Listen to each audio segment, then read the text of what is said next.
আজকে আমরা বানাবো বাটি চচ্চড়ি।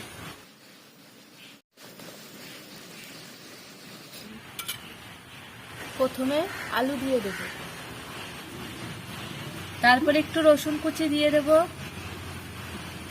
এরপরে দেব পেঁয়াজ কুচি, চেরা কাঁচা লঙ্কা, স্বাদ মতো লবণ, হলুদ, সর্ষের তেল।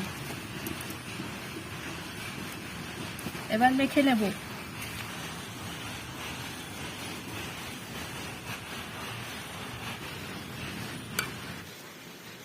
এবার কড়াইতে তেল দিয়ে দিই। এবার মাখা মাছগুলো তেলের মধ্যে দিয়ে দেব।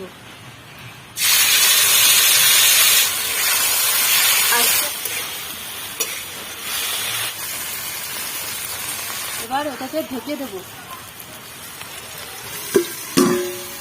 এবার